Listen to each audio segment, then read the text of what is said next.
Walter Bennett had always believed that aging happened slowly. A misname here, a forgotten appointment there, a pair of glasses left in the refrigerator. Small things. Things people laughed about over dinner. Things that could be blamed on tiredness, or stress, or simply getting older. That was what Walter told himself the first time Eleanor forgot where she had parked the car. It was what he told himself when she left the stove on one afternoon. And it was what he told himself when she asked him the same question 3 times, within 20 minutes.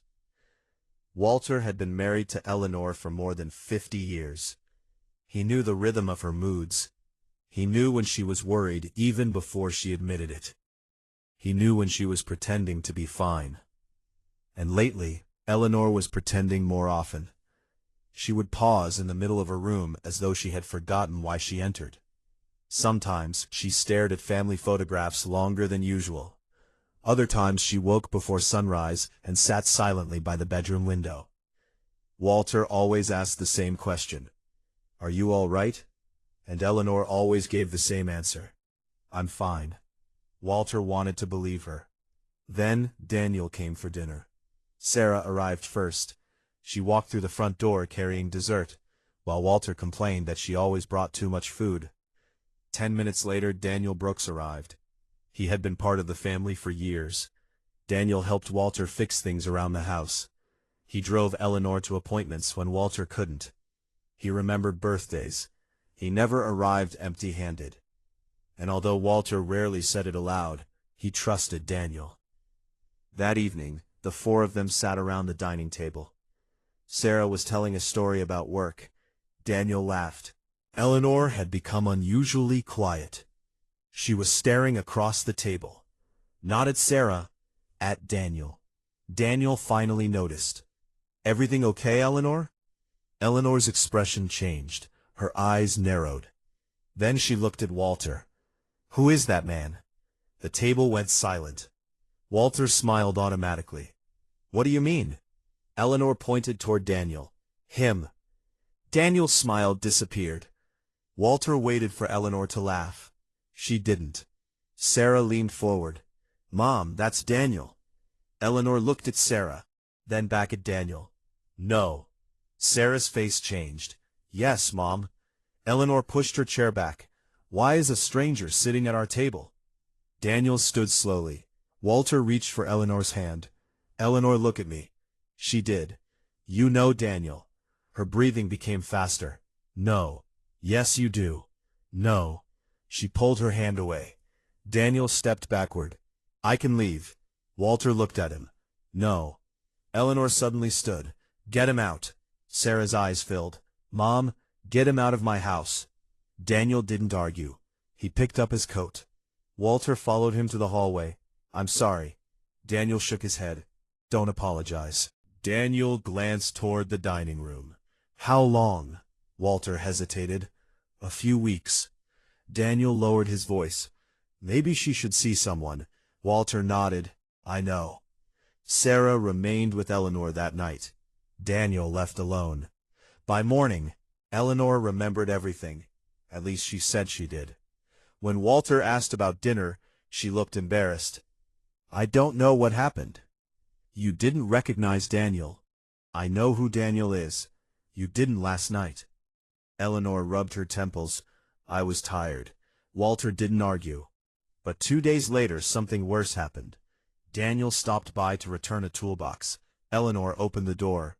She recognized him immediately. She smiled, invited him inside. Daniel stayed less than 10 minutes. That evening Eleanor became confused again. She walked into Sarah's childhood bedroom and began searching through drawers. Walter found her crying. "What are you looking for?" Eleanor stared at him. "The watch." "What watch?" She shook her head. "I don't know." Then she looked toward the hallway. "Did Daniel leave?" "Yes." Eleanor's face tightened. Walter noticed. "Why?" She whispered something. Walter couldn't hear. "What did you say?" Eleanor looked directly at him. "Daniel knows." Walter felt cold. "Knows what?" Eleanor stared at him for several seconds. Then the confusion returned. "I don't know." The next morning, Walter made an appointment with a neurologist. Sarah wanted to come. Walter told her he could handle it. Daniel offered to drive. Walter refused. Something had changed inside him. He didn't want Daniel there. He hated himself for that thought. But he couldn't ignore the pattern. Daniel came. Eleanor changed. Daniel left. Eleanor became confused. Walter told himself it was coincidence. Still, he drove Eleanor to the hospital alone. The neurologist was a calm man in his 50s. He asked Eleanor simple questions: the date, the year, the president, where she lived. Eleanor answered most correctly. Then he asked about family. Do you have children? One daughter. Her name? Sarah. Is Sarah married? Eleanor hesitated. Not yet. Does she have a partner? Eleanor's face changed. Walter noticed immediately. The doctor noticed too. Bennett? Eleanor looked toward Walter.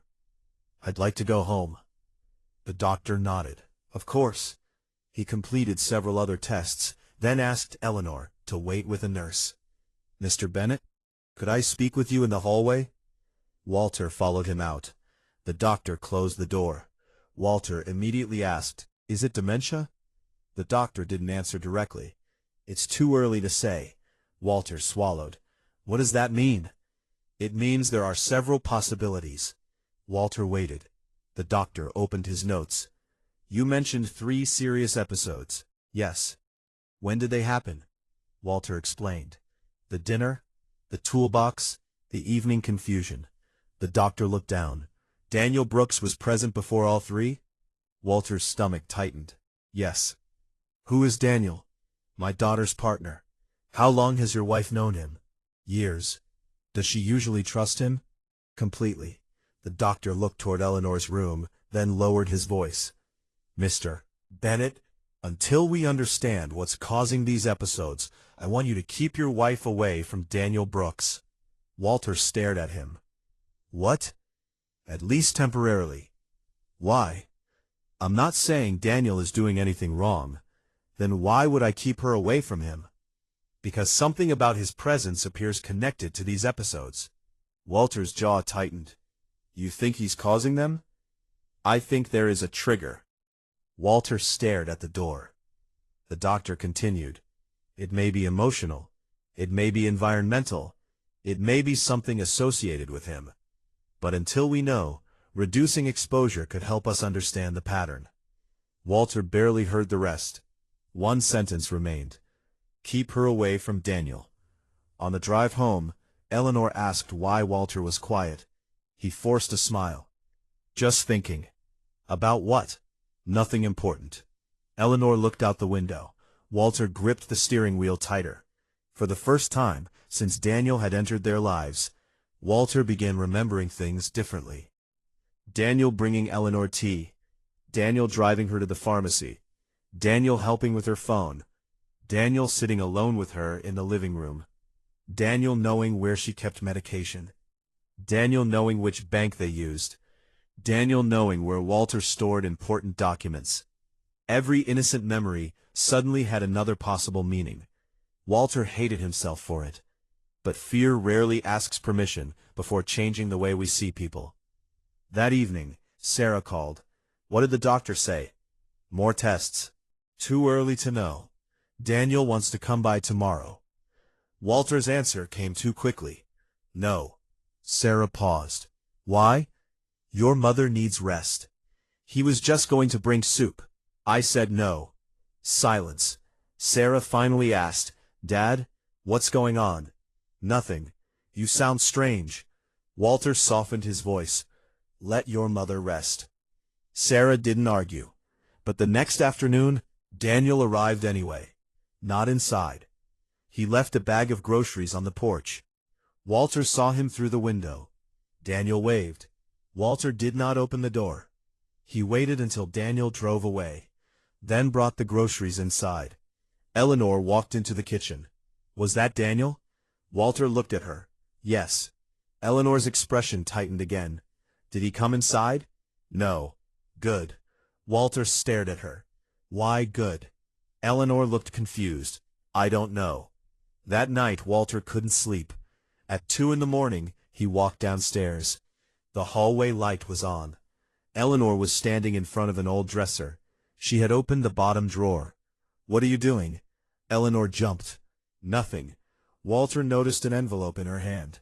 She quickly placed it behind her. "What is that?" "Nothing." "Eleanor." Her voice caught. Walter stepped closer. It was something else. Eyes filled. "Please." Walter had almost never heard that tone from her. Not anger, fear. Walter stepped closer. "Show me."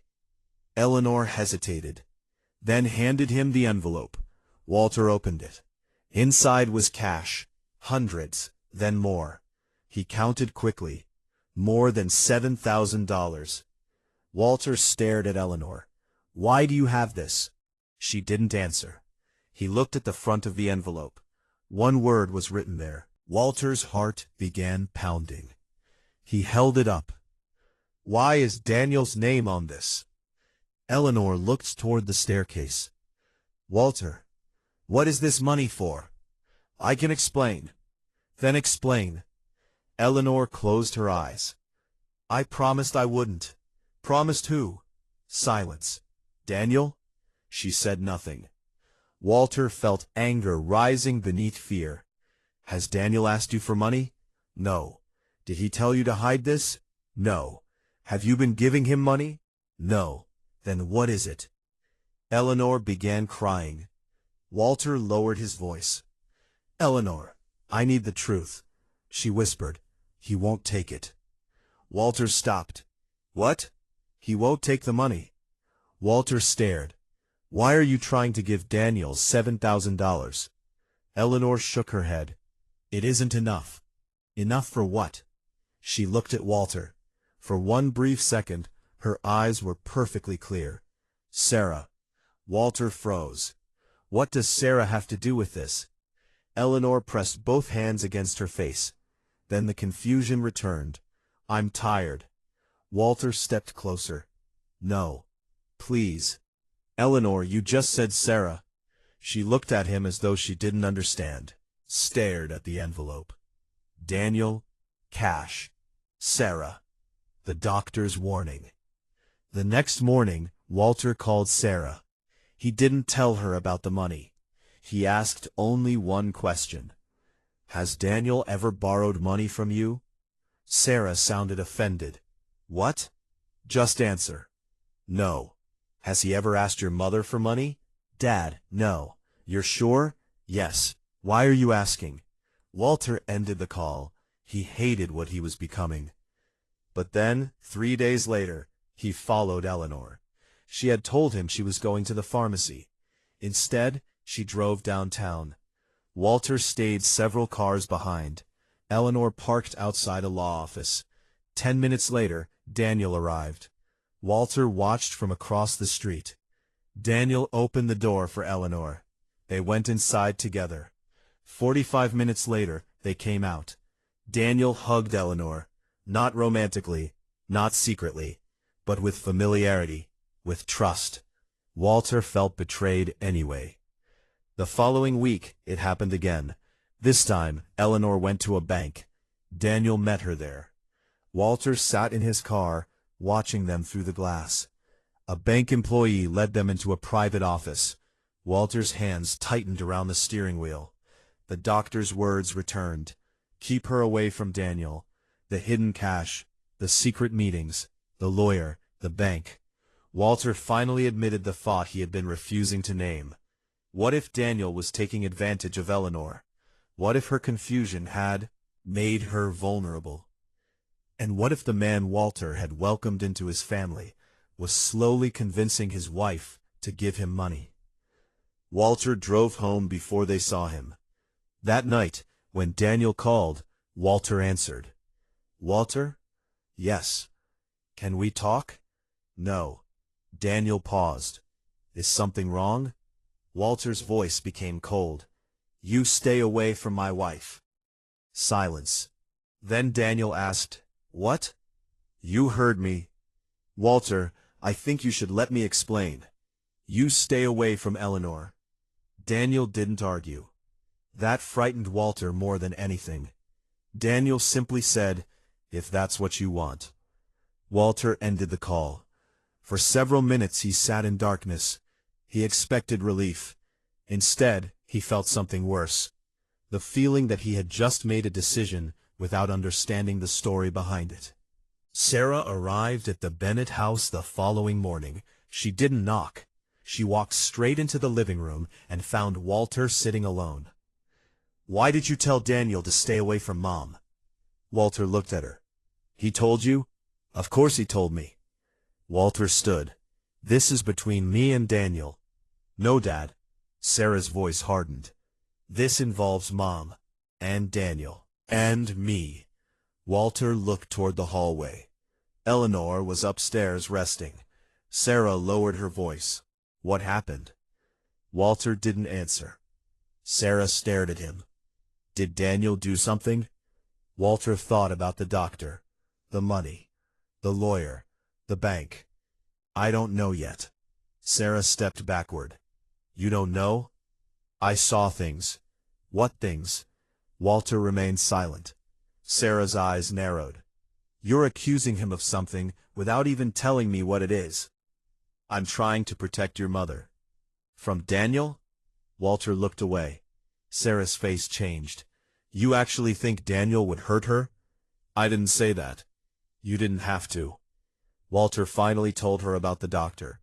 Not everything, just the warning. Every serious episode happened after Daniel visited. The doctor wanted Eleanor kept away from him temporarily. Sarah listened, then asked, "That's it?" "No." Walter told her about the hidden money. $7,000. Daniel's name. Sarah sat down. Walter continued the lawyer's office, the bank, Daniel meeting Eleanor secretly. Sarah became quiet. Walter expected anger toward Daniel. Instead she asked, "Did you ask Mom?" "She won't explain." "Did you ask Daniel?" "He said he could explain." Walter said nothing. Sarah rubbed her forehead. "Dad, I'm not going to sit around while someone takes advantage of your mother." "You don't know that he is." "I know what I saw." Sarah stood. "Then maybe we should find out what you didn't see." That afternoon, Sarah went to Daniel's apartment. Daniel opened the door. He looked exhausted. Sarah walked past him. "What's happening?" Daniel closed the door. "Your father told me to stay away." "I know." Daniel looked toward the kitchen. Sarah followed him. "Did you ask Mom for money?" "No." "Did she try to give you money?" Daniel didn't answer. Sarah stared at him. "That means yes." Daniel sat. "She's been trying for months." "Why?" "I can't tell you." Sarah laughed in disbelief. "You cannot be serious. I made her a promise." "To Mom?" "Yes." "Daniel, she's having memory problems." "I know." "My father thinks you're manipulating her." "I know. And you still won't explain?" Daniel looked at Sarah. "It isn't my secret." Sarah's anger rose. "You're going to lose this family." Daniel's eyes softened. "That may be what your mother wanted." Sarah froze. "What does that mean?" "Nothing." "Daniel, I said I can't tell you." Sarah left furious. But she knew Daniel. He wasn't acting like a guilty man. He looked like someone trapped by a promise. That evening, Sarah returned to the Bennett house. Walter was upstairs with Eleanor. Sarah went into the study. She began searching. Not for evidence against Daniel. For context. Old files, tax records, insurance, bank statements. She found nothing. Then, inside an old storage cabinet, she discovered a box labeled with her name. Sarah. Baby records, school reports, medical documents. She smiled at first, then saw a hospital bill. The date was 31 years earlier. Sarah had been an infant. She knew she had been seriously ill as a baby. Her parents mentioned it occasionally. A severe infection. Days in the hospital. Walter once told her they almost lost her. Sarah unfolded the bill. The amount was enormous for that time. She noticed a notation attached to an old payment receipt. The balance had been paid privately, not by insurance. Sarah frowned. Walter entered behind her. "What are you doing?" Sarah turned. "Did you pay this?" Walter looked at the bill. His expression changed. "That was a long time ago. Did you pay it?" Walter sat down slowly. "I thought insurance did." Sarah showed him the receipt. "It says private payment." "I don't remember this." Sarah found another document. A handwritten acknowledgement. A name appeared near the bottom. Daniel Brooks, Sr. Sarah stopped breathing. Walter looked at her. "What?" She handed him the page. Walter read the name, then looked up. "Daniel's father?" Sarah nodded. Walter shook his head. "That doesn't make sense." Daniel's father had been dead for years.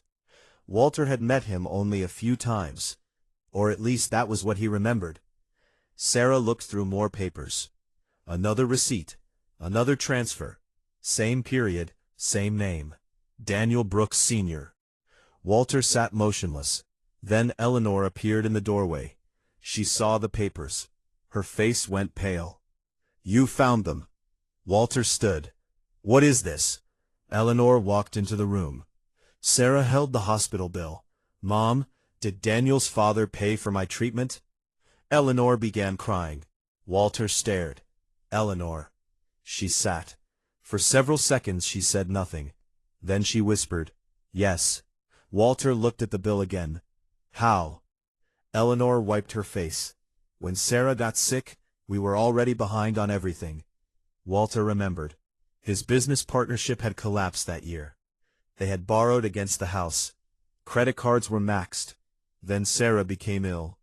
Walter remembered standing beside a hospital window, trying to understand how much treatment would cost. Telling him not to worry. The next day, the hospital said the balance had been handled.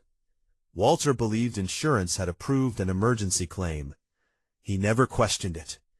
Eleanor looked at him. "It wasn't insurance." Walter sat. "Why didn't you tell me?" "Because Daniel's father asked me not to." Sarah listened silently. Eleanor continued. Daniel's father had been a friend of a friend. He heard about Sarah. He had recently sold part of a small business.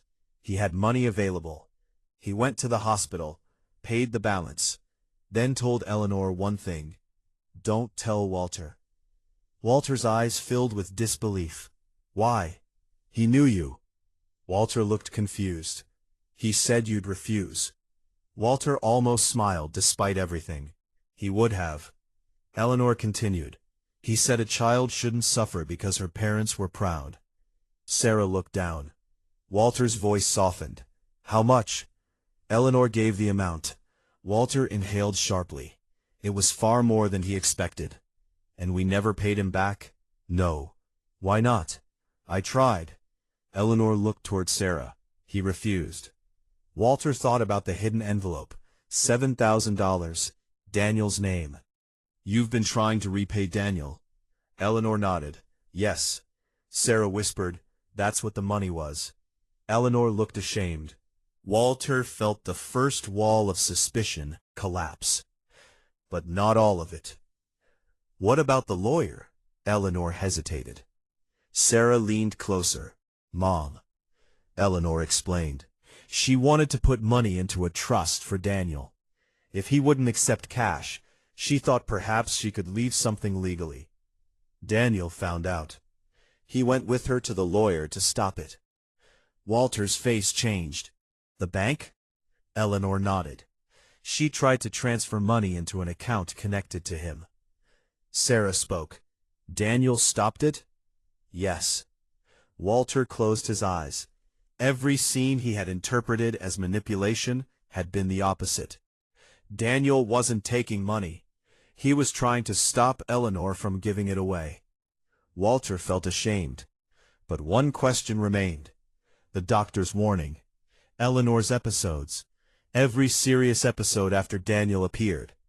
Walter looked at his wife. "If Daniel isn't doing anything to you, why does this happen when he visits?" Eleanor's expression changed. She looked frightened again. "I don't know." Sarah noticed. "Mom?" Eleanor shook her head. "There's something." Walter leaned closer. "What?" Eleanor rubbed her temple. I can't remember. Walter took her hand. Try. Eleanor looked toward the old medical papers, then whispered, the watch. Walter felt a chill. The watch? Sarah looked at him. That's what she was searching for that night. Walter remembered. He nodded. What watch? Eleanor looked toward Daniel's name on the receipt. His father's. The next morning, Walter called Daniel. Daniel answered after several rings. Hello? Walter hesitated. Daniel. Silence. Then, is Eleanor okay? Walter heard genuine concern. She's fine. Daniel waited. Walter asked, Do you have your father's watch? Daniel went quiet. Walter immediately knew. You do? Yes. Why does Eleanor know about it? Daniel took a long breath. She asked me to bring it. When? The first time was months ago. Why? Daniel hesitated. Walter's anger returned slightly. No more promises. Walter, I accused you of something you didn't do because nobody would tell me the truth. Daniel went quiet. Walter continued. My wife is confused. My daughter is scared. I'm scared. His voice softened. Tell me about the watch. Daniel finally agreed to come over. Sarah stayed. Eleanor sat in the living room. When Daniel arrived, Walter opened the door. For a moment neither man spoke. Then Daniel reached into his coat pocket. He removed an old pocket watch. Silver, scratched, worn around the edges. Eleanor saw it from across the room. Her face changed instantly. She began crying. Walter looked at Daniel. That's the trigger. Daniel nodded. I think so. He walked slowly toward Eleanor. She stared at the watch. Daniel placed it on the coffee table. Eleanor whispered, I remember. Walter sat beside her. What? She looked at him. The hospital. Sarah leaned forward. Eleanor continued. Daniel's father had carried that pocket watch everywhere. The night Sarah was critically ill, Eleanor had been sitting alone in the hospital chapel. Walter was trying to speak with Billing. Daniel's father found her there. He sat beside her. He placed the watch on the bench, then said, My father gave this to me when I became a man. Eleanor asked why he was showing it to her. He replied, Because people think time belongs to them. Then he looked toward the hospital hallway. It doesn't. He told Eleanor to go sit beside Sarah. He would handle the bill. Eleanor cried. He refused thanks. He refused repayment. Years later, every time Eleanor saw Daniel carrying the same watch, the hospital returned to her. The fear. Sarah almost dying. Walter desperate. The humiliation of not being able to pay. The gratitude. The guilt. All at once. Daniel had inherited the watch after his father died. Months earlier, Eleanor saw it accidentally. That night she had her first serious episode. But she never connected the two. Neither did Daniel. Every time Daniel visited, Eleanor asked to see it. She believed remembering Daniel's father was important. She didn't understand that the memory was overwhelming her. Walter stared at the watch. The doctor had been right about one thing. Daniel's presence was connected, but Daniel had never been the danger. The watch was opening a door Eleanor had kept closed for 31 years. Sarah picked up the old hospital bill. She looked at Daniel. Your father saved my life. Daniel shook his head. No. He helped. Sarah's eyes filled. He paid for treatment my parents couldn't afford. Daniel looked down. He never told me. Eleanor whispered, He didn't want you to know. Daniel looked toward her. Why? Because he said kindness becomes a debt when people keep score. Daniel's expression changed. Eleanor began crying harder. I kept score anyway. Daniel sat beside her. That wasn't his choice. I know. Eleanor looked at the hidden envelope Walter had placed on the table. I kept trying to pay him back through you. I don't want it. Eleanor smiled sadly. I know. For the first time, Walter understood why Daniel had refused to explain. He wasn't protecting himself. He was protecting Eleanor's promise to a dead man. and Walter had punished him for it. For 2 days after the truth came out, Walter barely spoke. He moved around the house quietly. He made coffee. He checked on Eleanor. He drove her to another appointment.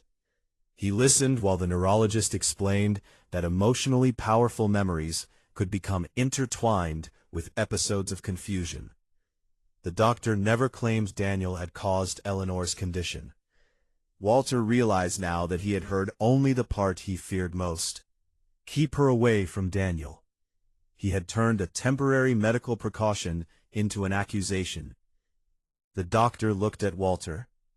Did you identify the possible trigger? Walter nodded. An object. What kind? A pocket watch. The doctor looked toward Eleanor. Walter explained the story. 31 years earlier. Sarah's illness. Daniel's father. The unpaid debt. Eleanor's guilt. The neurologist listened carefully, then said, "That makes much more sense." Walter felt ashamed. "I thought Daniel was doing something." The doctor looked at him. Fear fills gaps very quickly. Walter stared at the floor. "Yes," the doctor continued. "Now that we understand some of the emotional association, we can approach it more carefully." Walter looked toward Eleanor. "Should Daniel stay away?" The doctor shook his head. "Not necessarily." Walter felt something loosen inside his chest. "We may want to avoid repeatedly introducing the watch until we understand how she responds." Eleanor spoke quietly. "I don't want Daniel punished because of me." Walter looked at her. He wasn't. Eleanor gave him a look. He shouldn't have been. That afternoon, Walter drove to Daniel's apartment alone. He sat in the car for several minutes.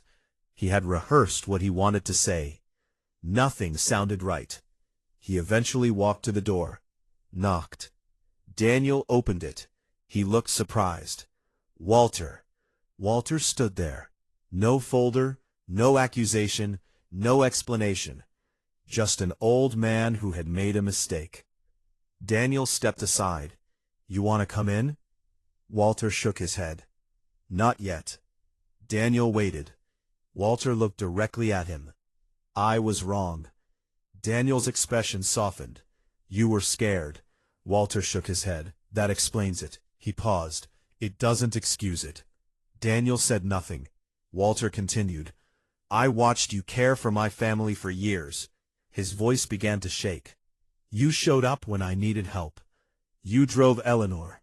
You stood beside Sarah. You never gave me a reason not to trust you." Walter looked down. "And one frightened sentence from a doctor was enough for me to rewrite every good thing you'd done." Daniel stepped closer. "Walter." "No." Walter lifted a hand. "Let me finish." Daniel remained silent. Walter continued. "I saw Eleanor meet you at a lawyer's office. I saw you meet her at a bank. I found money with your name on it. Every time I saw something I didn't understand, I chose the explanation that frightened me most." Daniel looked toward the hallway. Walter's eyes became wet. "I thought you were taking advantage of my wife." Daniel inhaled slowly. "I know." Walter looked at him. "That's what hurts most." Daniel nodded. Walter continued. "You knew what I thought." "Yes, and you still kept your promise." Daniel looked down. "It wasn't easy." "Why didn't you just tell me?" Daniel gave a faint, sad smile. "Because Eleanor asked me not to."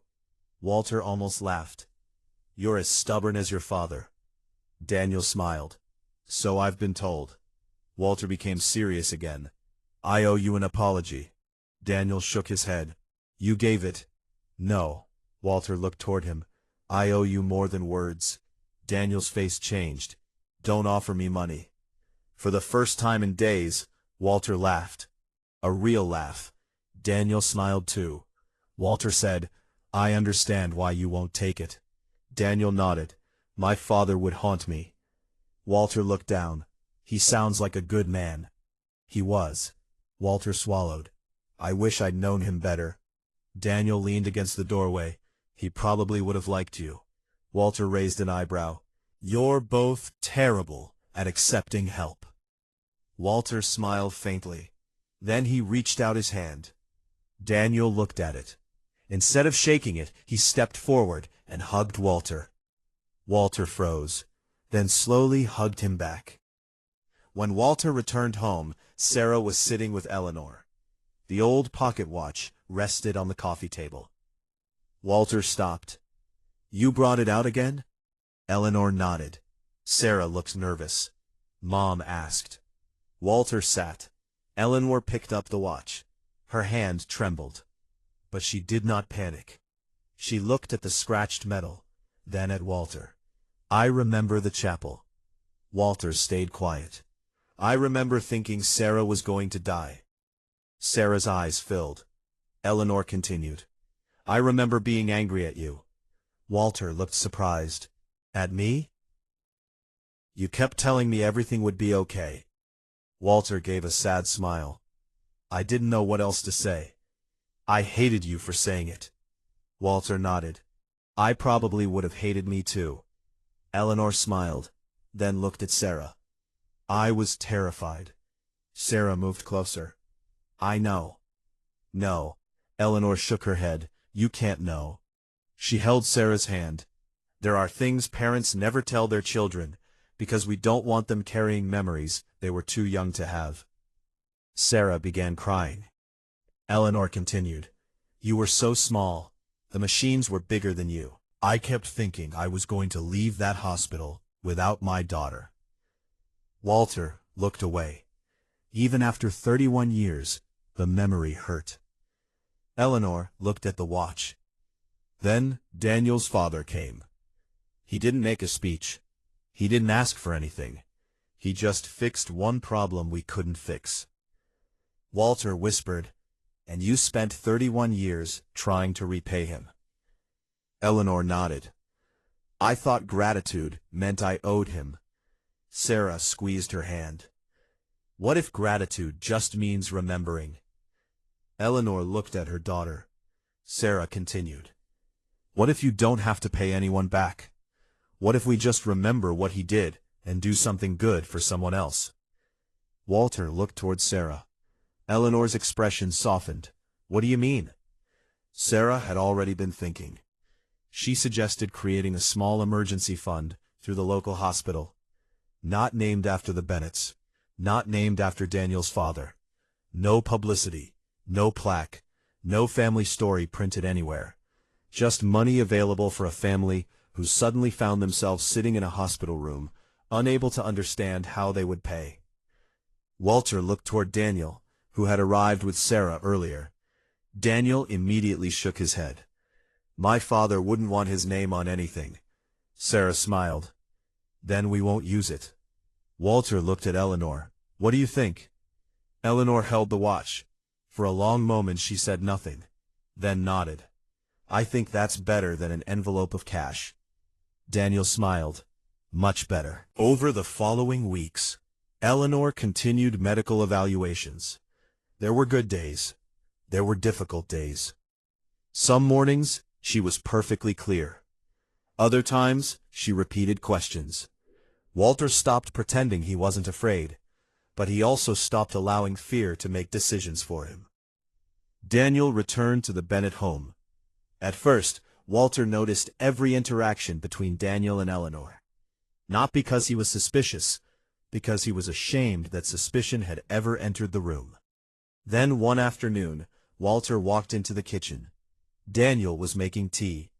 Eleanor sat at the table. The pocket watch was nowhere in sight.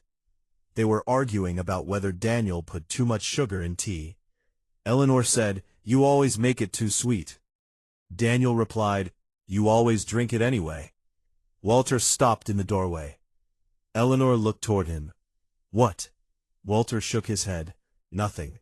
He smiled. It was ordinary, and Walter had never been so grateful for ordinary. A month later, Sarah and Daniel accompanied Walter and Eleanor to the hospital. They met with an administrator. Walter handed over the paperwork for the new Emergency Assistance Fund. The administrator asked, "What would you like to call it?" Walter looked at Eleanor. Eleanor looked at Daniel. Daniel shook his head before anyone spoke. No names. Sarah smiled. Eleanor answered, just call it emergency family assistance. The administrator nodded. As they walked through the hospital lobby afterward, Eleanor stopped. Walter turned. Are you okay? She looked down the hallway. Episode. Then Eleanor said, this looks like the old hospital. Sarah took her hand. Eleanor looked at her. You survived. Sarah smiled through tears. Yes. Eleanor nodded, then looked at Daniel. And your father helped. Daniel swallowed. Yes. Eleanor reached into her purse. She removed the old pocket watch. Daniel looked surprised. She held it toward him. I think this belongs to you. Daniel took it. You sure? Eleanor nodded. For 31 years, every time I thought about your father, I thought about what I owed him. She looked toward Sarah. I don't want that memory anymore. Daniel waited. Eleanor smiled. I want to remember what he gave us. Daniel closed his fingers around the watch. Time. Eleanor nodded. Time. Walter felt his throat tighten. That evening the four of them ate dinner together, almost exactly like the night everything began. Same dining room, same seats. Sarah telling a story, Daniel laughing, Walter listening, Eleanor quiet for a moment. Walter noticed her looking across the table at Daniel. His chest tightened instinctively. Then Eleanor said, Daniel? He looked up. Yes? Eleanor smiled. Your tea is still terrible. Everyone laughed. Walter laughed hardest. Later, after Sarah and Daniel left, Walter stood beside the front window. Eleanor joined him. You thought he was hurting me. Walter closed his eyes. Yes. Eleanor slipped her hand into his. You were trying to protect me. Walter shook his head. I was protecting my fear. Eleanor looked at him. Walter continued. There's a difference. They watched Daniel's car disappear down the street. Walter thought about the neurologist's warning. Keep her away from Daniel. At the time, those words sounded like proof. Proof that Daniel was dangerous. Proof that Walter had missed something. Proof that the family had trusted the wrong man. But the truth had been far more complicated. Daniel was connected to Eleanor's episodes, just not in the way Walter feared. Daniel carried a watch. The watch carried a memory, and the memory carried 31 years of terror, gratitude, guilt, and love. Walter had almost destroyed a relationship because he mistook a trigger for a threat. He had almost blamed a man for the kindness of his father. And Eleanor had spent half her life trying to repay a debt that had never been presented as a debt. In the end, the old pocket watch did not remind them of money. It reminded them of time. The time Sarah nearly lost. The time Walter and Eleanor were given with their daughter. The years Daniel's father never asked anyone to repay. And the years they still had left together. Sometimes the thing we fear most is not the person standing in front of us. It is the memory standing behind them. And sometimes the only way to stop running from an old memory is to finally turn around and understand what it was trying to tell us.